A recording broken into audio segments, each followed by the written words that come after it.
Hello friends, स्वागत है आप सभी का मेरे यूट्यूब चैनल मैक वॉरियर में।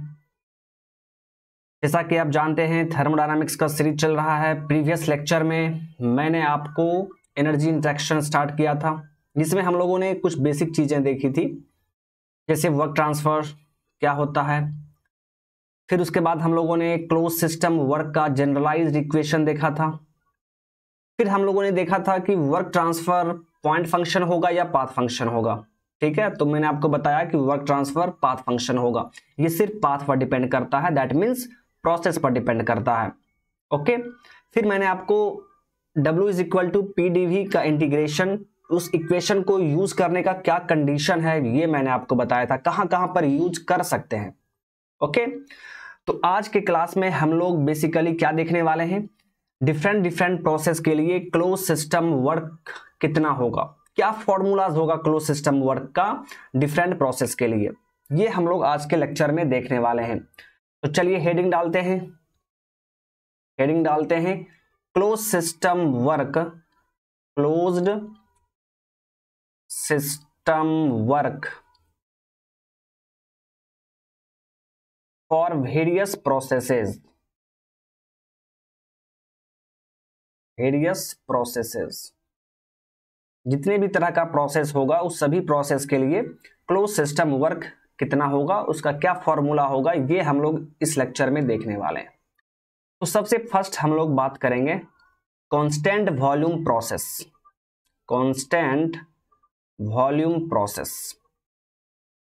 पहला प्रोसेस जो है वो हम लोग डिस्कस करने वाले हैं, कांस्टेंट वॉल्यूम प्रोसेस। अब देखिए, इसका और भी नाम है, इसे आप आइसोकोरिक प्रोसेस भी कहते हैं। ठीक है, आइसोकोरिक प्रोसेस, या इसका एक और नाम है आइसोमेट्रिक प्रोसेस। तो देखिए, इसका तीन नाम है, तीनों नाम को आपको ध्यान में रखना है। ठीक है, एग्जाम में कोई भी पूछ सकता है, कांस्टेंट वॉल्यूम पूछ सकता है, आइसोकोरिक पूछ सकता है, या आपसे आइसोमेट्रिक करके पूछ सकता है। तो आपको ध्यान में रखना है, तीनों नाम को ध्यान में रखना है। ठीक है, तो इस प्रोसेस के लिए क्लोज सिस्टम वर्क का क्या एक्सप्रेशन होगा, ये हम लोग अब यहां पर देखने वाले हैं। तो चलिए देखते हैं। सबसे पहले इसका एग्जांपल देख लीजिए कि कोई भी सिस्टम कांस्टेंट वॉल्यूम प्रोसेस कब करेगा। ओके, तो जैसे देखिए, कोई भी एक रिजिड कंटेनर है, ये एक रिजिड कंटेनर है और इसके अंदर आपका वर्किंग सब्सटेंस है। This is the working substance and this is the rigid container.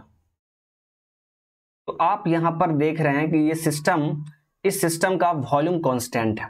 ठीक है, दैट मीन्स इसके लिए वॉल्यूम कांस्टेंट है, सो हम लोग कहेंगे कि यहां पर कांस्टेंट वॉल्यूम प्रोसेस होगा। तो किसी भी न्यूमेरिकल में यदि आपसे बोला जाता है कि एक रिजिड कंटेनर है, तो आप समझ जाएंगे कि वहां पर कांस्टेंट वॉल्यूम प्रोसेस हो रहा होगा। ठीक है, तो चलिए, तो इस प्रोसेस के लिए वॉल्यूम कांस्टेंट है। ओके, सो वर्क क्या होगा, तो आप जानते हैं work is equal to P DV का इंटीग्रेशन। चलिए अब यहां से देखिए, तो वॉल्यूम कांस्टेंट है, तो आप क्या बोलेंगे कि sir change in volume zero हो जाएगा, क्योंकि वॉल्यूम कांस्टेंट है। जब किसी भी चीज का वॉल्यूम कांस्टेंट हो जाएगा तो उसमें वॉल्यूम चेंज बिल्कुल नहीं होगा। ठीक है, DV is equal to zero हो जाएगा। ओके, तो यहां से देखिए, तो डब्ल्यू इज इक्वल टू क्या हो जाएगा, यहां पर देख रहे हैं आप डीवी, और डीवी क्या वैल्यू किसके बराबर है, जीरो के बराबर। सो वर्क आपका जीरो हो जाएगा। देखिए, कांस्टेंट वॉल्यूम प्रोसेस के लिए सिस्टम का वर्क ट्रांसफर कितना होगा, जीरो हो जाएगा, क्योंकि आप खुद इस रिजिड कंटेनर में देख लीजिए, सिस्टम से बाहर कुछ भी इफेक्ट आपको नहीं दिख रहा है। मैंने आपको बताया था कि जब सिस्टम के बाहर कुछ इफेक्ट शो नहीं हो रहा हो तो वर्क ट्रांसफर जीरो होगा। तो इस सिस्टम के लिए सिस्टम के बाहर कोई भी इफेक्ट आपको नहीं दिख रहा है, that means work transfer zero होगा। और ये आपने यहां पर देख भी लिया कि वर्क ट्रांसफर जीरो होगा।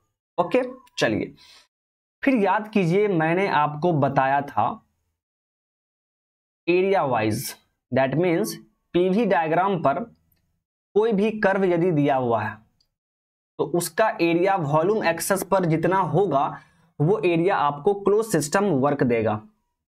तो चलिए यहां पर देखिए पीवी डायग्राम ड्रॉ कीजिए। तो यहां पर कांस्टेंट वॉल्यूम प्रोसेस कौन सा होगा जी? तो आप बोलेंगे सर ये वाला होगा।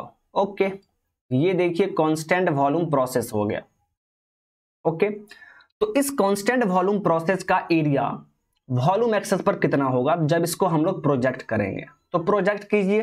देखिए, तो प्रोजेक्ट कर रहे हैं तो क्या मिल रहा है हमें? एक पॉइंट मिल रहा है, यहां पर आपको एक पॉइंट मिल रहा है। दैट मीन्स एरिया यहां पर क्या हो गया जी? एरिया 0 हो गया। तो जब एरिया 0 है तो आप बोल सकते हैं so work will be, work area के बराबर होता है तो वर्क भी आपका 0 हो जाएगा। तो यहां से आपका थ्योरेटिकल क्वेश्चन पूछा जाएगा कि क्लोज सिस्टम वर्क के लिए आपका close system work constant volume process के लिए कितना होगा? तो आप बोल देंगे 0। तो मैं यहां पे लिख दे रहा हूं constant volume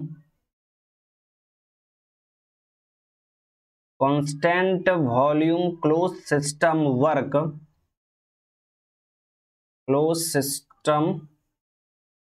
work will be 0।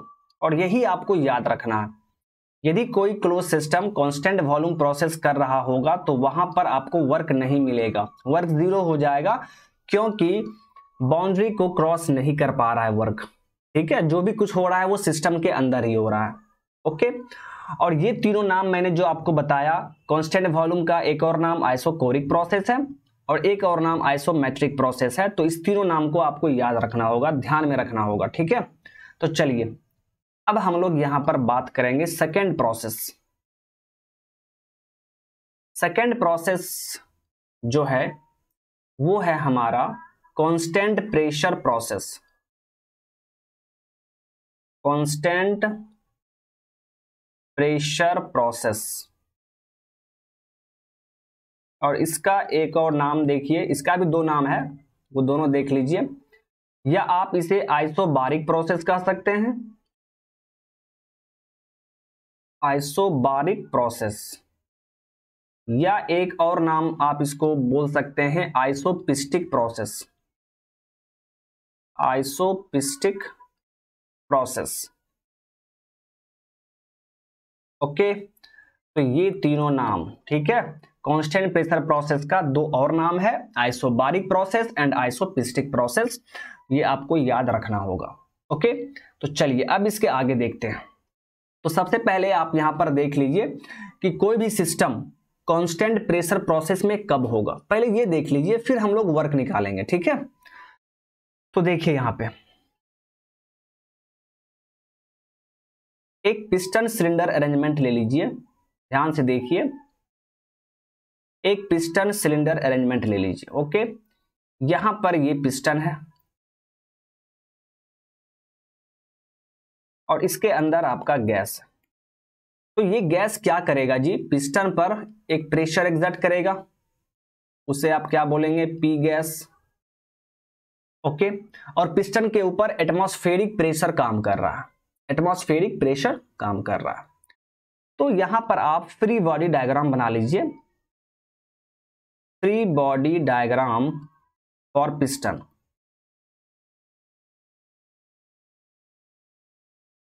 हम लोग ये देखना चाह रहे हैं कि पिस्टन पर कौन कौन सा प्रेशर एक्ट करेगा। ठीक है, तो चलिए ये देखिए, ये आपका पिस्टन है। तो सबसे पहले तो ऊपर से क्या होगा? एटमॉस्फेरिक प्रेशर काम करेगा, पीएटीएम। नीचे से आपका गैस प्रेशर एक्ट हो रहा है यहां पर, पी गैस। ओके, फिर सोचिए पिस्टन का भी तो कुछ वेट होगा, पिस्टन का भी कुछ वेट होगा जो कि नीचे की तरफ काम कर रहा होगा। तो पिस्टन का वेट पर यूनिट एरिया कर देंगे तो वो प्रेशर हो जाएगा, उतना प्रेशर पिस्टन एक्सर्ट करेगा। तो मैं यहां पे लिख रहा हूं PP, that means pressure due to piston. ये किसके बराबर होगा जी? Weight by area. ये वेट किसका है? तो ये वेट पिस्टन का है। ओके, चलिए तो अब यहां से इसको थोड़ा बैलेंस कीजिए, इसको अच्छे से लिख लीजिए। देखिए यहां पे नेट फोर्स क्या होगा? 0 होगा। तो गैस प्रेशर ऊपर के डायरेक्शन में काम कर रहा है और डाउनवर्ड डायरेक्शन में दो प्रेशर काम कर रहा है, पी एटीएम प्लस पीपी यानी W बाय ए। ये हुआ जी gas pressure is equal to, आप ये लिख सकते हैं। ओके, तो यहां से देखिए ये पिस्टन का वेट है, ये तो कांस्टेंट रहेगा, कांस्टेंट रहेगा। एरिया भी कांस्टेंट रहेगा जी। फिर देखिए एटमॉस्फेरिक प्रेशर, ये भी तो कांस्टेंट रहेगा। इसका मतलब क्या है कि आपका गैस प्रेशर कांस्टेंट रहेगा। गैस प्रेशर क्या होगा जी? कांस्टेंट होगा। गैस प्रेशर कांस्टेंट होगा, मतलब यहां पर प्रेशर, सिस्टम का प्रेशर कांस्टेंट हो चुका है। यही तो हम लोग पढ़ रहे हैं, कांस्टेंट प्रेशर प्रोसेस। अब यहां पर देखिए थोड़ा सा आप अच्छे से सुनिए। कुछ स्टूडेंट को यहां पे हल्का डाउट होता है कि सर ओके अभी तो गैस प्रेशर कांस्टेंट है, मतलब कुछ वैल्यू होगा, लेकिन जब पिस्टन एक्सपेंड करेगा, जब पिस्टन यहां पर एक्सपेंड करेगा तो गैस प्रेशर तो चेंज हो जाएगा। बिल्कुल चेंज होगा, गैस प्रेशर चेंज होगा। ठीक है, गैस प्रेशर चेंज तो होगा, लेकिन आप सोचिए यदि पिस्टन थोड़ा सा ऊपर जा रहा है, थोड़ा सा भी पिस्टन यदि ऊपर जाता है, ठीक है, तो उसके करेस्पॉन्डिंग आपका एटमॉस्फेरिक प्रेशर भी हल्का चेंज करेगा, थोड़ा सा चेंज करेगा जी। जब गैस प्रेशर एक्सर्ट करेगा पिस्टन पर, जब आप इस सिस्टम को हीट सप्लाई करेंगे तो ये पिस्टन क्या होगा? एक्सपैंड होगा, तो पिस्टन ऊपर की तरफ जाएगा, तो गैस का प्रेशर थोड़ा डिक्रीज होगा, तो साथ ही साथ माय डियर एटमॉस्फेरिक प्रेशर भी तो डिक्रीज होगा। और आप यहां पर देख पा रहे हैं कि गैस प्रेशर इज इक्वल टू क्या है? Atmospheric pressure plus W by A. ठीक है, तो गैस प्रेशर कांस्टेंट रहेगा। आपको किसी इक्विलिब्रियम कंडीशन पर देखना है, जैसे ये इक्विलिब्रियम कंडीशन है, पिस्टन एक्सपेंड नहीं कर रहा है, तो उस टाइम क्या? गैस प्रेशर कांस्टेंट होगा। फिर पिस्टन एक्सपेंड किया, फिर गैस प्रेशर कांस्टेंट रहेगा।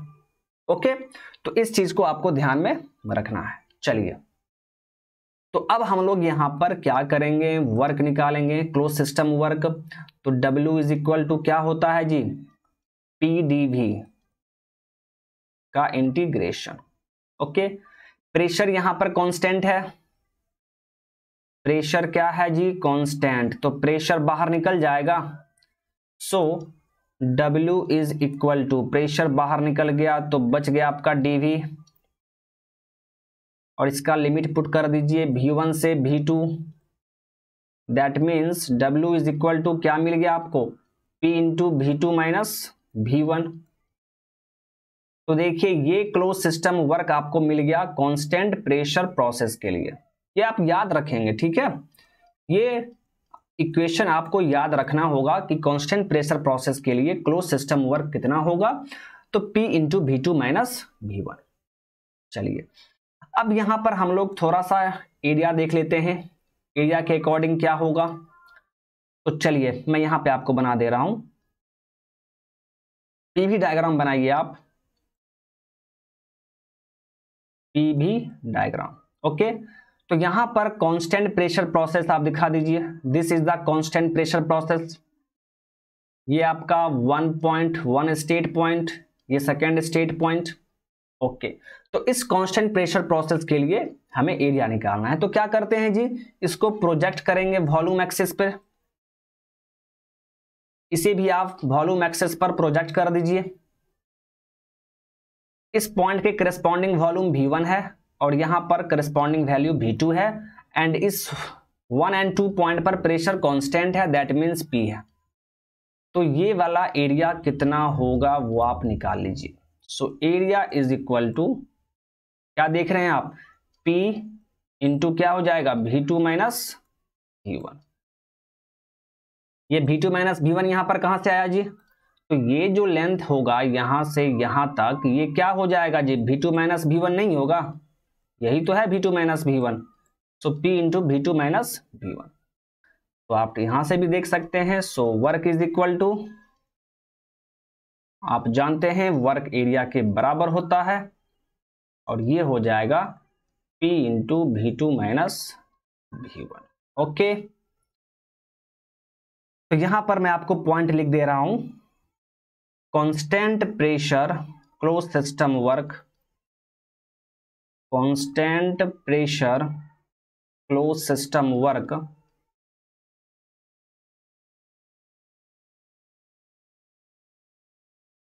Close system work is equal to क्या हो जाएगा, P into V2 minus V1 हो जाएगा, और इसे आप याद रखेंगे।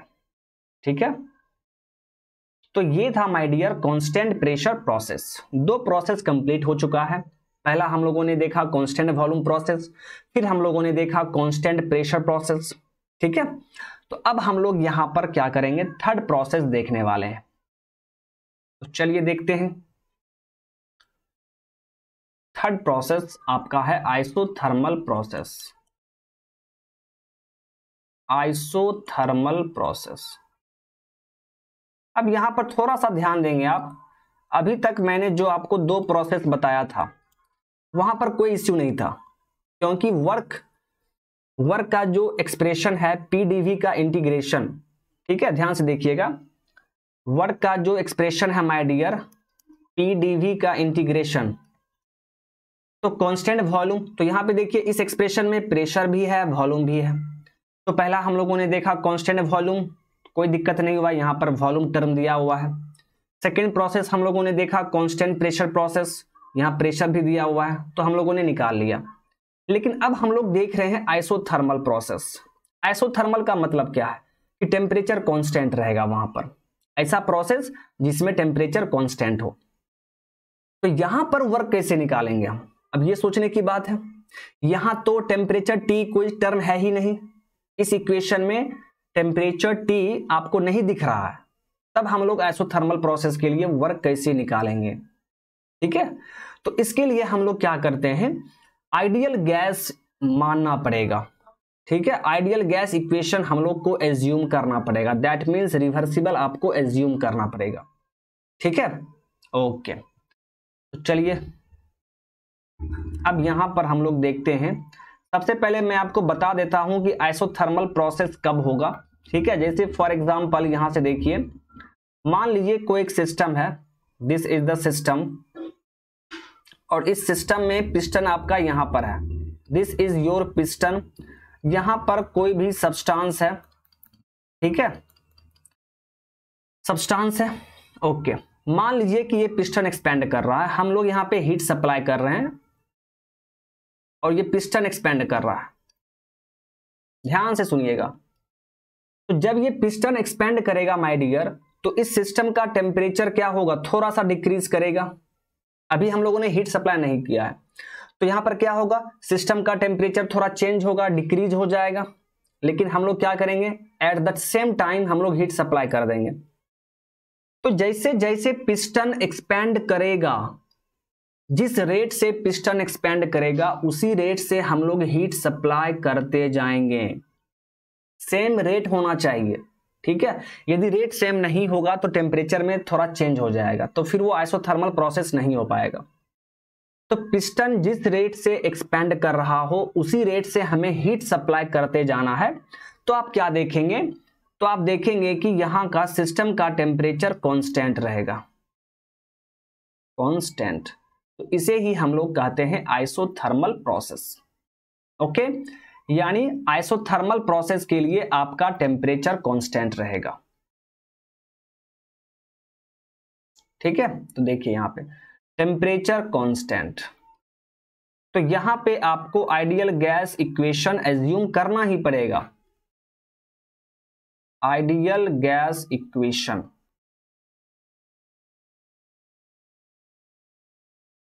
तो आइडियल गैस इक्वेशन मैंने आपको बताया था, PV is equal to MRT, सबसे ज्यादा यही यूज होगा। तो देखिए टेम्परेचर कांस्टेंट है, तो आप यहां पर क्या लिखेंगे, so PV is equal to constant हो गया, होगा ना जी। M तो पहले से कांस्टेंट है, R भी गैस कांस्टेंट है, और यहां पर टेम्परेचर भी कांस्टेंट हो गया है, तो PV is equal to constant मिल गया। ये इसे आप आइसोथर्मल इक्वेशन भी कह सकते हैं। पीवी बराबर कांस्टेंट कहीं भी देखिएगा तो आप समझ जाइएगा कि वो आइसोथर्मल इक्वेशन है। आइसोथर्मल इक्वेशन, बस उसे देख के आप समझ जाएंगे कि वहां पर जो प्रोसेस हो रहा होगा वो आइसोथर्मल प्रोसेस है। अब यहां पर आप एक थोड़ा सा चीज समझेंगे, ठीक है, आप ध्यान देंगे यहां पे। देखिए मैथ में, मैं यहां थोड़ा मैथ के बारे में बता रहा हूं। मैथ में आप पढ़े होंगे, ठीक है, कोई इक्वेशन इस तरह लिखा हुआ है, यदि x into Y is equal to constant, यदि इस तरह लिखा हुआ है x into Y is equal to constant, तो जब आप इसका कर्व ड्रॉ करेंगे, जब आप इसका कर्व ड्रॉ करेंगे माय डियर, मैं ड्रॉ करके दिखा दे रहा हूं, दिस इज x और ये आपका हो गया y। तो जब आप इसका कर्व ड्रॉ करेंगे तो देखिए आपको किस तरह का मिलेगा, ये मिलेगा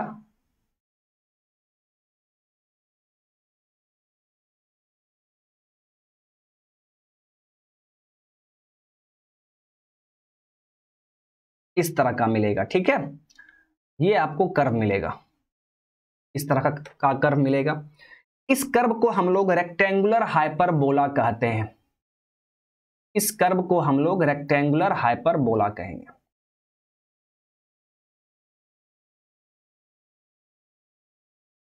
रेक्टेंगुलर हाइपरबोला, ये आप मैथ में पढ़े होंगे, ठीक है, ओके। अब देखिए पहले मैं यहां पे थोड़ा समझा देता हूं, उसके बाद फिर वापस हम लोग यहां पे आएंगे। अब आप समझ गए होंगे कि ये मैं क्यों बता रहा हूं। यहां पर देखिए x इंटू वाई कॉन्स्टेंट था, तो उसका कर्व रेक्टेंगुलर हाइपरबोला मिला। और यहां पर आप आइसोथर्मल के लिए देख रहे हैं p इंटू भी बराबर कॉन्स्टेंट, तो ये भी x इंटू वाई के फॉर्म में है, ठीक है, तो इसका भी कर्व कैसा मिलेगा, रेक्टेंगुलर हाइपरबोला मिलेगा। आप समझ गए होंगे, ओके। अब पहले यहां पे देख लेते हैं मैथ में कि इस रेक्टेंगुलर हाइपरबोला का एक प्रॉपर्टी होता है। क्या प्रॉपर्टी होता है, ये ध्यान से देखिएगा। इस रेक्टेंगुलर हाइपरबोला कर्व को जब आप x एक्सिस पे प्रोजेक्ट करेंगे, ध्यान से देखिए, जब आप x एक्सिस पे प्रोजेक्ट करेंगे तो जितना एरिया मिलेगा, जितना एरिया आपको उस कर्व का x एक्सिस पे मिलेगा, सेम उतना ही एरिया यदि आप इस कर्व को y एक्सिस पे प्रोजेक्ट करते हैं तो सेम एरिया मिलेगा, उतना ही एरिया आपको y एक्सिस पर भी मिलेगा। यही प्रॉपर्टी है रेक्टेंगुलर हाइपरबोला का, यानी ये जो एरिया होगा y एक्सिस पर, ये दोनों ही एरिया सेम होगा। यही है रेक्टेंगुलर हाइपरबोला का प्रॉपर्टी। रेक्टेंगुलर हाइपरबोला को यदि आप x एक्सिस पे प्रोजेक्ट कीजिए चाहे y एक्सिस पे प्रोजेक्ट कीजिए तो दोनों ही एरिया सेम होगा। तो यहां पे आप लिखेंगे area of curve, area of curve under x axis या ऑन x एक्सिस, ऑन मैं लिख दे रहा हूं, ठीक है, area of curve on x axis जितना होगा उतना ही area, area of curve, area of curve on y axis. यही प्रॉपर्टी है रेक्टेंगुलर हाइपरबोला का, ठीक है। ये यदि आप मैथ अच्छे से पढ़े होंगे तो ये चीज आप वहां पे पढ़े होंगे, बिल्कुल पढ़े होंगे, ओके। तो चलिए अब हम लोग यहाँ पे थर्मोडायनामिक्स में आते हैं, आइसोथर्मल प्रोसेस में। यहां पर आप क्या देख रहे हैं, PV is equal to constant. तो जब PV is equal to constant हो गया है, ठीक है, यानी ये भी किस फॉर्म में आपको दिख रहा है, तो आप बोलेंगे sir x into Y is equal to constant के फॉर्म में दिख रहा है। यानी इस आइसोथर्मल प्रोसेस जब आप ड्रॉ करेंगे तो वो भी कैसा बनेगा, रेक्टेंगुलर हाइपरबोला ही तो बनेगा। तो चलिए मैं आपको बना के दिखाता हूं, ठीक है। यहां पर हम लोग थोड़ा सा अब देखते हैं, चलिए देखिए पीवी डायग्राम बनाते हैं। और यहां पे मैं कुछ एक्स्ट्रा चीज भी आपको बताऊंगा, तो प्लीज आप थोड़ा सा ध्यान देंगे। ये हो गया आपका pressure axis and this is volume axis. ठीक है, एक्स एक्सिस के जगह पे यहाँ वॉल्यूम है और वाई एक्सिस के जगह पे यहाँ पे क्या है, प्रेशर है। ठीक है, तो आइसोथर्मल प्रोसेस का जो इक्वेशन है वो है आपका P into V is equal to constant, तो आपका रेक्टेंगुलर हाइपरबोला ही बनेगा। This is the rectangular hyperbola. मान लीजिए कि इस तरफ एरो दे दीजिए। ठीक, तो ये क्या हो गया जी, ये प्रोसेस हो गया constant temperature, that means isothermal लिख दीजिए, या आप PV is equal to constant लिख सकते हैं, जो भी लिख दीजिए एक ही बात है, एक ही बात है। तो ये आइसोथर्मल प्रोसेस हो गया। अब वही प्रॉपर्टी हम लोग यहां पर देखेंगे, यानी इस आइसोथर्मल प्रोसेस का जब इस प्रोसेस को जब हम वॉल्यूम एक्सिस पर प्रोजेक्ट करेंगे, जब हम लोग वॉल्यूम एक्सिस पर प्रोजेक्ट करेंगे तो जितना एरिया मिलेगा हमें उतना ही एरिया, यदि इस प्रोसेस को हम लोग प्रेशर एक्सिस पे प्रोजेक्ट करेंगे तो सेम उतना ही एरिया हमें वहां पर मिलेगा। तो कर दीजिए प्रोजेक्ट प्रेशर एक्सिस पे।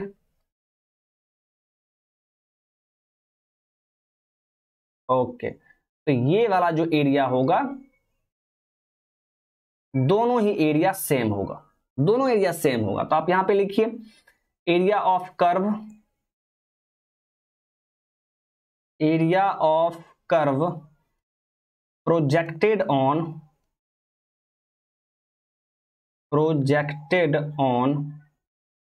वॉल्यूम एक्सिस बराबर क्या होगा जी, तो आप बोलेंगे area of curve projected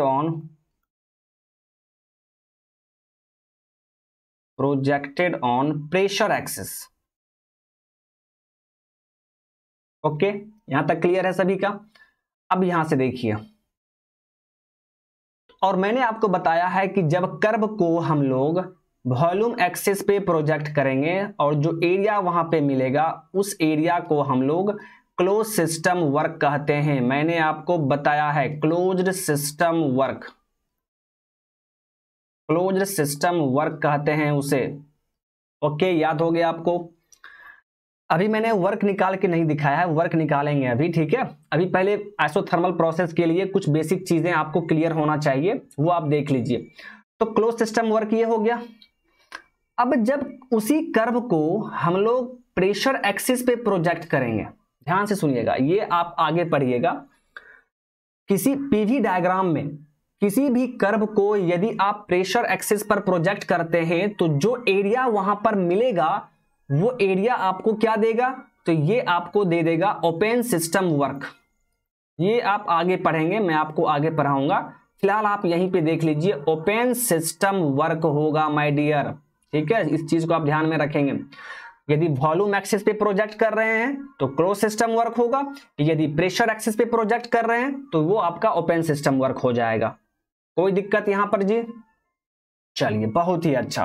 okay, अब यहां से देखिए, अब यहां से मैं आपको थोड़ा सा एक चीज और बता रहा हूं। फॉर आइसोथर्मल, ध्यान से देखिएगा, for isothermal process, for isothermal process एक चीज यहां पे और देख लीजिए। क्लोज सिस्टम वर्क का फॉर्मूला तो आप जानते हैं जी, पीडीवी, पीडीवी का इंटीग्रेशन होगा, इक्वल टू का साइन है। अब आ गया ओपन सिस्टम वर्क, तो ओपन सिस्टम वर्क का क्या फॉर्मूला होगा आगे, जो कि अभी आप नहीं पढ़े हैं, मैंने आपको नहीं बताया है, तो मैं बस लिख दे रहा हूं, आप आगे देखोगे वो फॉर्मूला। तो वो होता है minus V DP, minus V DP. तो आइसोथर्मल के लिए ये बराबर होता है। और ये question my dear IES exam में पूछा गया हुआ है कि किस प्रोसेस के लिए पीडीवी का integration is equal to minus VDP का इंटीग्रेशन होगा, तो आइसोथर्मल के लिए होता है। अब इसी चीज को मैं आपको दूसरे तरीके से फिर से दिखा दे रहा हूं, दूसरे तरीके से आप ये चीज सेम चीज कैसे निकालेंगे। देखिए, आइसोथर्मल प्रोसेस के लिए PV is equal to constant होता है। अब आप इसको डिफ्रेंशिएट कीजिए, तो एक बार P बाहर रहेगा डीवी प्लस, एक बार V बाहर रहेगा तो डीपी इज इक्वल टू क्या हो जाएगा 0। तो यहां से देखिए P D V is equal to क्या मिल गया हमें माइनस भी डी पी। अब आप इंटीग्रेट कर दीजिए। So P D V is equal to क्या लिखेंगे आप माइनस भी डी पी। मिल गया सेम चीज।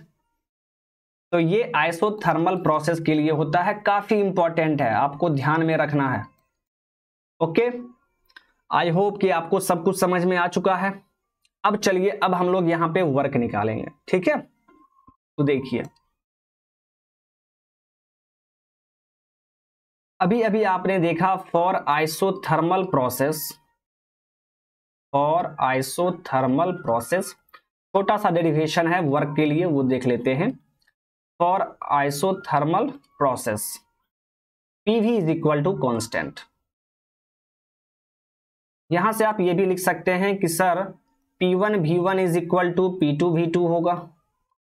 P1 V1 is equal to P2 V2 होगा। ओके, फिर यहां से P इज इक्वल टू क्या लिखेंगे आप C बाय V लिखेंगे।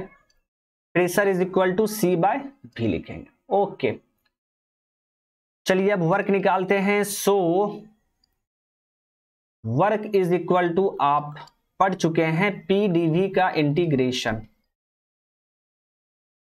क्या हो जाएगा, प्रेशर की जगह पे आप C बाय V लिखेंगे dV और लिमिट डाल दीजिए V1 से V2।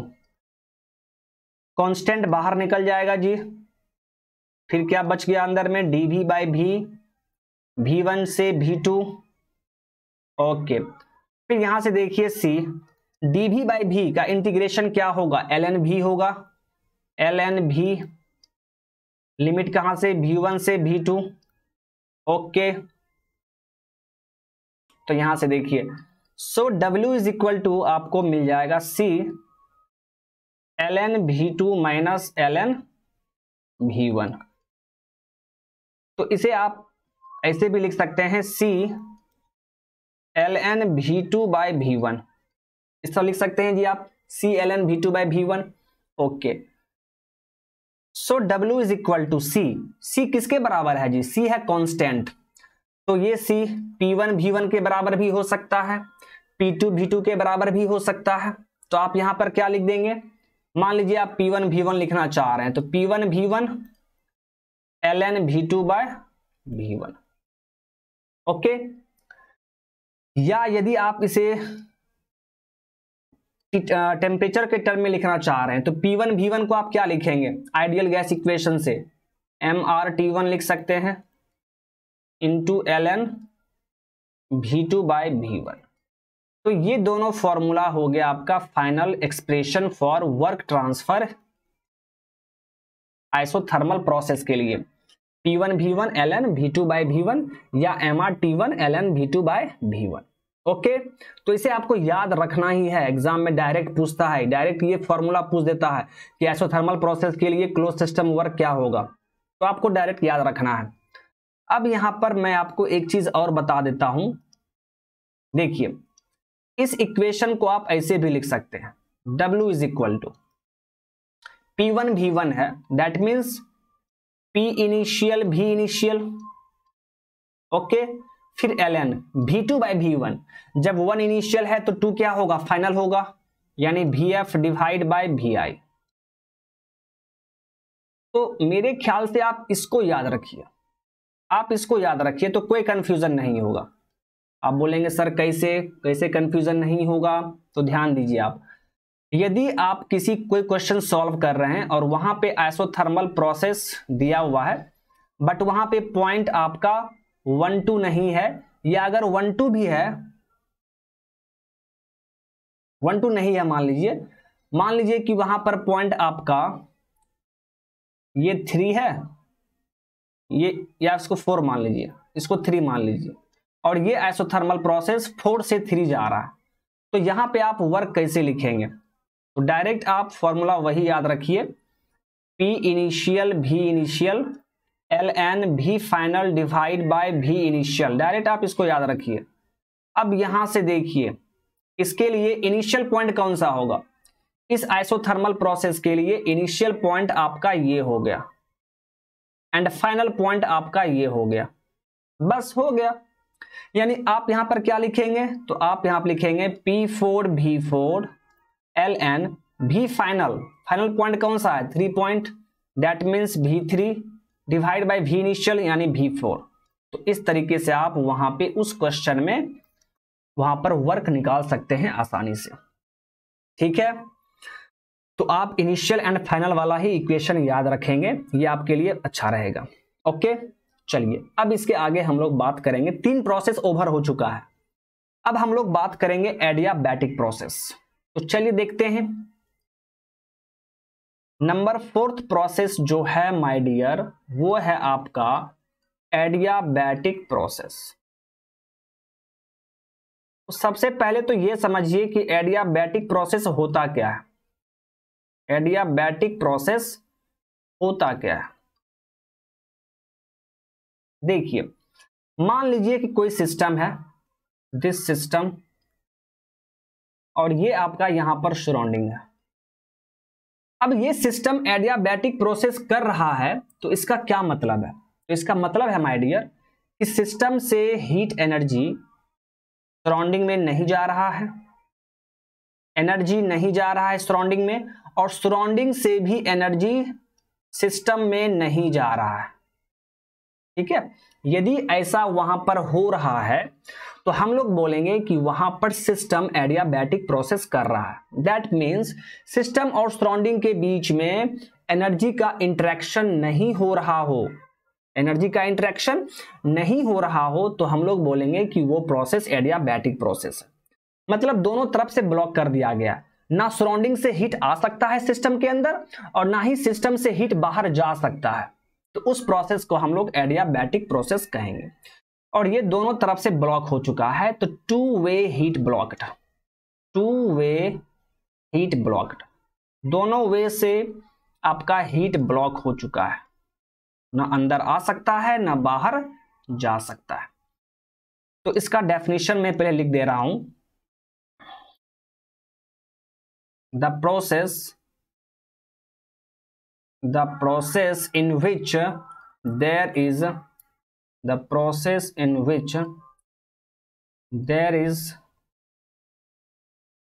no heat transfer,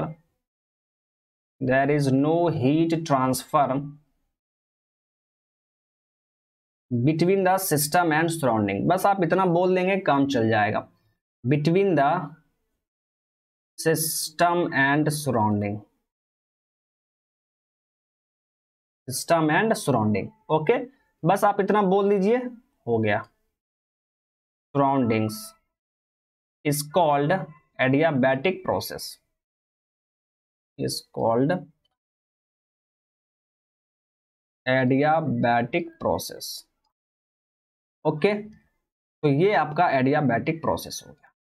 अब यहां से देखिए, एडियाबैटिक प्रोसेस के लिए जो इक्वेशन होता है फॉर एडियाबैटिक प्रोसेस, जैसे आपने देखा आइसोथर्मल के लिए equation PV is equal to constant, उसी तरह एडियाबैटिक प्रोसेस के लिए इक्वेशन होता है PV का power gamma is equal to constant. ये एडियाबैटिक प्रोसेस के लिए इक्वेशन होता है, तो आप टेंशन मत लीजिए, ये मैं आपको प्रूफ करके दिखाऊंगा आगे, आज नहीं, ठीक है, नेक्स्ट लेक्चर में, ठीक है, 1-2 दिन के बाद ये आपको प्रूफ मिलेगा, ठीक है। जहां पे इसको प्रूफ करना होगा मैं आपको प्रूफ करके दिखा दूंगा, ठीक है। अभी उसका जरूरत यहां पर नहीं है, तो बस आप ये ध्यान में रखिए कि एडियाबैटिक प्रोसेस के लिए ये इक्वेशन होता है PV का power gamma is equal to constant. तो यहां पर माय डियर गामा क्या है, तो गामा को हम लोग बोलते हैं एडियाबैटिक इंडेक्स, एडियाबैटिक इंडेक्स। और ये गामा का वैल्यू 1 से ज्यादा होता है, ठीक है, 1 से ज्यादा होता है। कितना होता है ये अभी मत देखिए, ठीक है। इसका वैल्यू जैसे मान लीजिए एयर के लिए 1.4 होगा, ठीक है, और एयर के लिए ही इसका वैल्यू 1.6 भी हो जाता है। कब होता है ये हम लोग देखेंगे बाद में, ठीक है। जैसे 2 तरह का एयर होगा, diatomic air, monatomic air. Diatomic के लिए गामा का वैल्यू 1.4 हो जाएगा एंड मोनोटोमिक के लिए इसका वैल्यू 1.6 हो जाएगा, तो वो सब देखेंगे, ठीक है।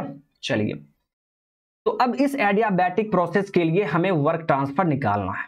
ओके, तो यहां से आप क्या लिख सकते हैं? So P is equal to क्या हो जाएगा जी? C divide by V to the power gamma, यानी P इज इक्वल टू आप बोलेंगे sir C into V to the power minus gamma होगा, ये बोलेंगे आप। ओके, चलिए, तो फिर यहीं से आप P1 यदि निकालना चाहें तो क्या लिख सकते हैं? C इंटू V1 का power minus gamma, and P2 is equal to क्या हो जाएगा जी? तो आप बोलेंगे सर C V2 का पावर माइनस गामा, लिख सकते हैं आप इस तरह।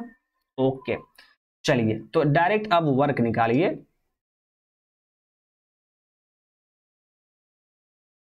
सो क्लोज सिस्टम वर्क कितना होगा? तो इसका फॉर्मूला आप जानते हैं, P dV का integration. So W is equal to P अभी अभी आपने निकाला C into V to the power minus gamma dV, और लिमिट पुट कर दीजिए V1 से V2। Okay, so W is equal to constant term बाहर आ जाएगा जी, अंदर बच गया V to the power minus gamma dV, और लिमिट पुट कर दीजिए V1 से V2। ओके, तो यहां से W इज इक्वल टू क्या होगा? C into X to the power n dx का फॉर्मूला क्या होता है इंटीग्रेशन का? तो x to the power n plus one divide by n plus one, तो यानी यहां पर क्या हो जाएगा? V to the power minus gamma plus one divide by minus gamma plus one हो जाएगा, होगा कि नहीं? इतना हो जाएगा, और लिमिट पुट कर दीजिए V2 से V1। ओके, चलिए अब इसके आगे बढ़ते हैं। तो यहां से आपका हो जाएगा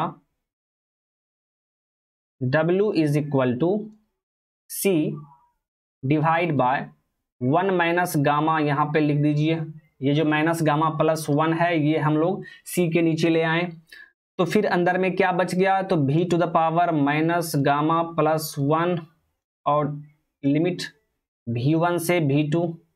अब देखिए, so W is equal to C divide by one minus gamma, अब यहां पे लिमिट पुट कीजिए, तो एक बार V2 पुट होगा माइनस गामा प्लस वन, और एक बार V1 पुट होगा minus gamma plus one.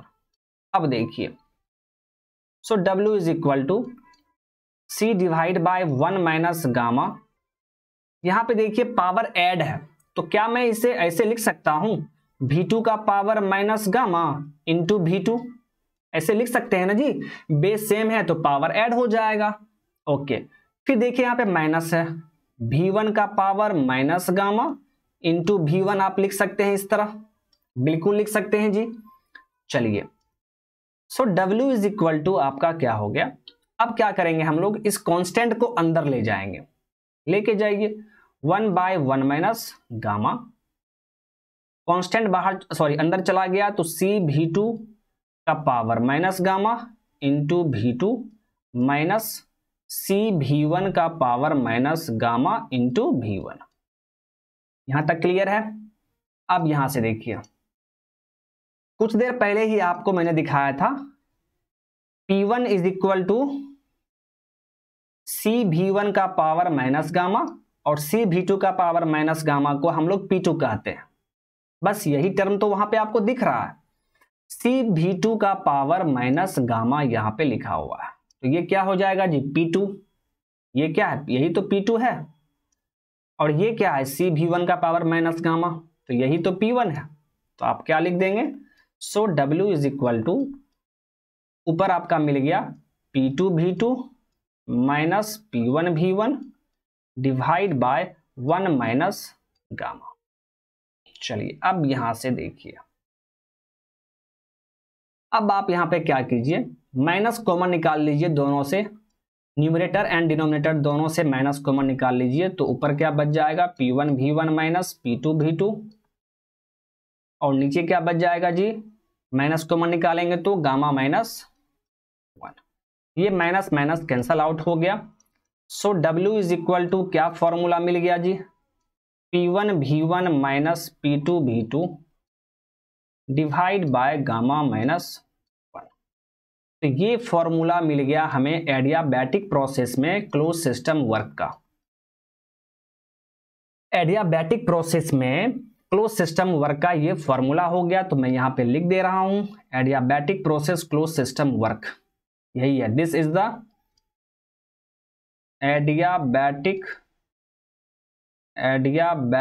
Process close system work.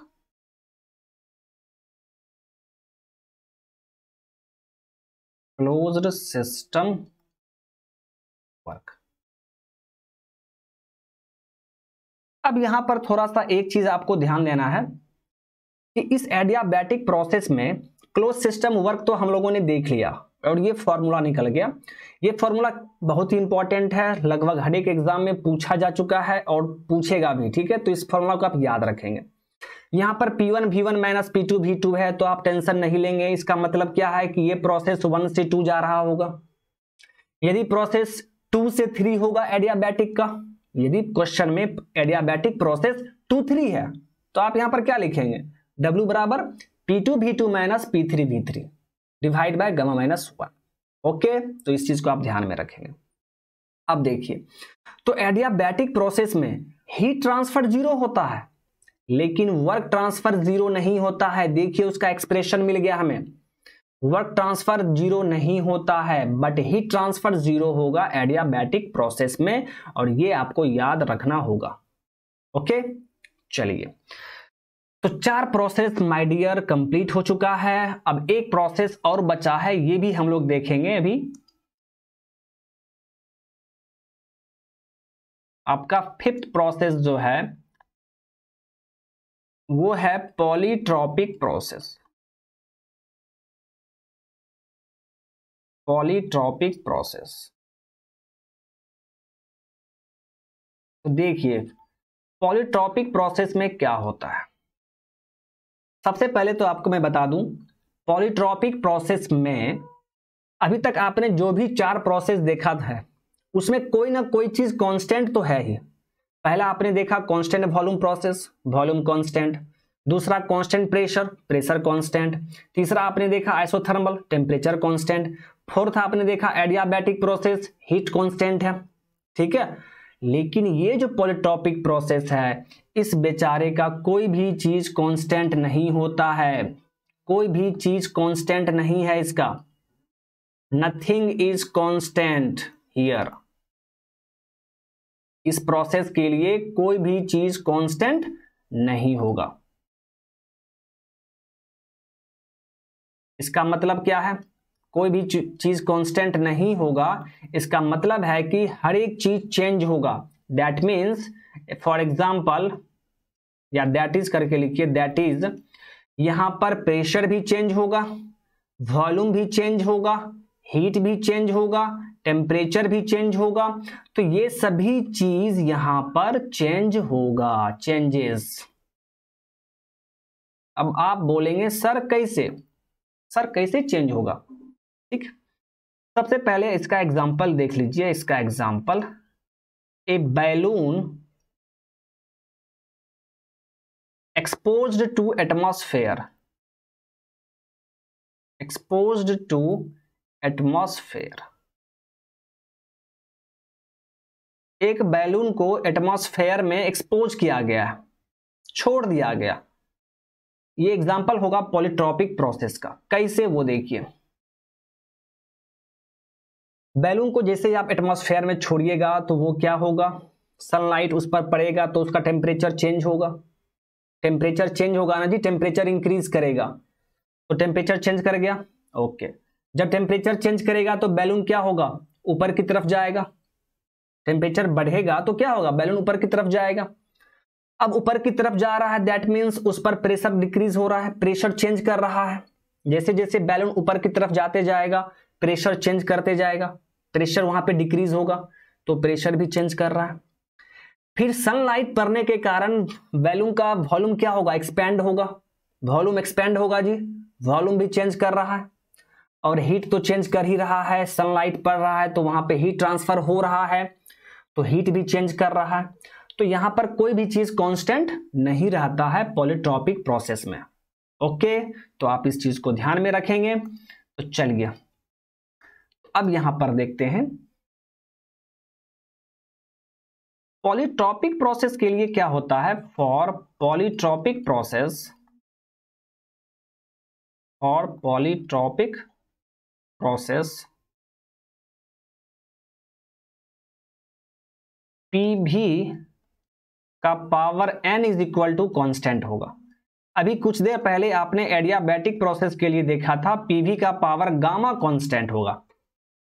तो वहां जहां पे गामा है ना एडियाबैटिक में, वहां पे गामा को रिप्लेस कर दीजिए n से, गामा की जगह पे n डाल दीजिए, तो आपका प्रोसेस पॉलीट्रॉपिक हो जाएगा। फिर यहां पर देखिए n को हम लोग बोलते हैं पॉलीट्रॉपिक इंडेक्स,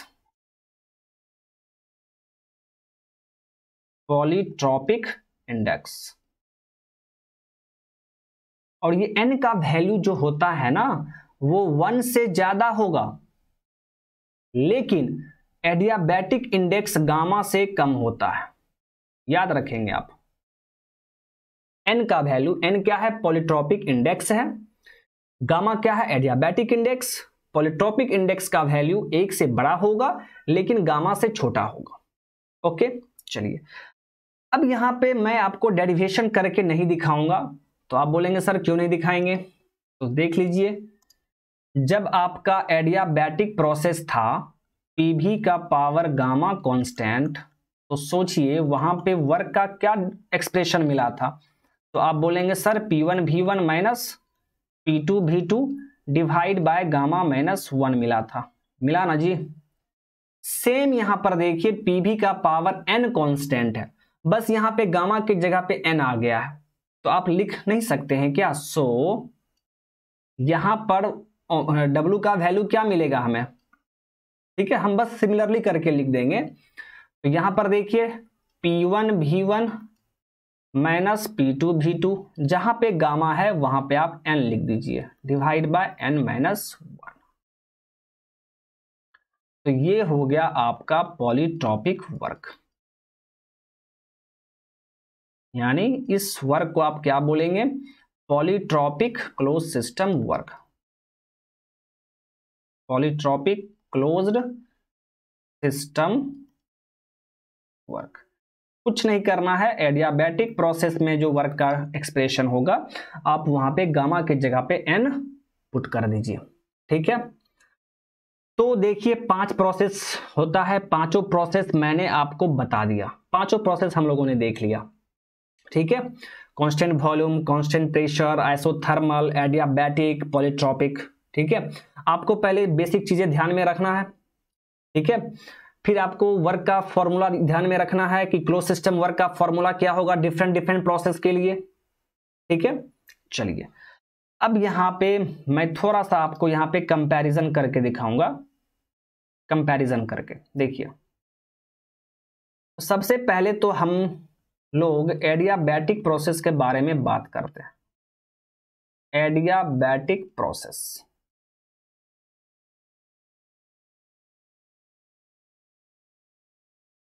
देखिए एडियाबैटिक प्रोसेस में मैंने आपको क्या बताया कि हीट ट्रांसफर तो जीरो होगा, हीट ट्रांसफर क्या होगा जी, जीरो होगा। लेकिन वर्क ट्रांसफर यहां पर जीरो नहीं होगा, वर्क ट्रांसफर यहां पे जीरो नहीं होगा। ओके, ये चीज आप ध्यान में रखेंगे।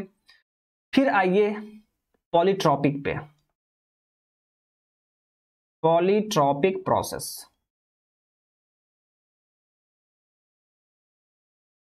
तो पॉलीट्रॉपिक प्रोसेस में क्या होगा जी, यहां तो हीट भी आपका जीरो नहीं होगा एंड वर्क ट्रांसफर भी जीरो नहीं होगा, ध्यान में रखेंगे आप। पॉलीट्रॉपिक प्रोसेस के लिए हीट ट्रांसफर भी जीरो नहीं होगा एंड वर्क ट्रांसफर भी जीरो नहीं होगा, बट एडियाबैटिक में heat transfer zero and work transfer not equal to zero, ठीक है। अब एक और देख लीजिए आइसोलेटेड सिस्टम। आइसोलेटेड में क्या होता है जी, आइसोलेटेड, ठीक है। तो इस आइसोलेटेड सिस्टम में हीट ट्रांसफर क्या हो पाएगा, बिल्कुल नहीं होगा, वर्क ट्रांसफर क्या हो पाएगा जी? बिल्कुल नहीं होगा। यानी आइसोलेटेड सिस्टम में हीट ट्रांसफर भी नहीं होगा। सॉरी उल्टा हो गया, नॉट इक्वल टू जीरो मैं क्यों लिख रहा हूं?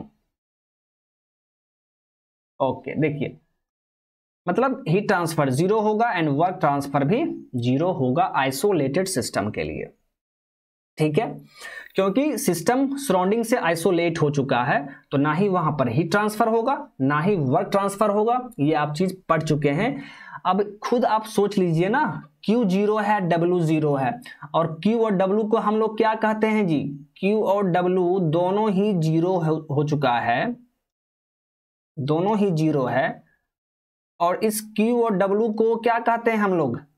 इसी को तो एनर्जी ट्रांसफर कहते हैं जी, याद कीजिए ना, इसी को तो हम लोग एनर्जी ट्रांसफर कहते हैं। और मैंने आपको स्टार्टिंग में ही बता दिया है कि आइसोलेटेड सिस्टम में एनर्जी ट्रांसफर क्या होगा? जीरो होगा। तो जब एनर्जी ट्रांसफर जीरो होगा तो एनर्जी ट्रांसफर का दो टाइप है, heat transfer and work transfer. So heat transfer भी जीरो होगा एंड वर्क ट्रांसफर भी जीरो होगा।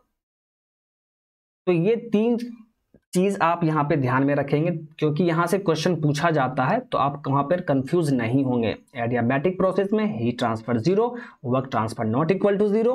पॉलीट्रॉपिक में हीट एंड वर्क ट्रांसफर दोनों होगा, एंड आइसोलेटेड में क्या होगा? दोनों में से कुछ भी नहीं होगा। ओके, तो चलिए आज पांच प्रोसेस के लिए हम लोगों ने क्लोज सिस्टम वर्क देखा। ठीक है, तो आज यहीं पे स्टॉप करते हैं इस लेक्चर को। इसके आगे हम लोग नेक्स्ट लेक्चर में कंटिन्यू करेंगे। ठीक है, तो आज के लिए बस इतना ही रहने दीजिए। Thank you. और मैक वॉरियर चैनल को आप जितना हो सके अपने फ्रेंड्स में शेयर कीजिए।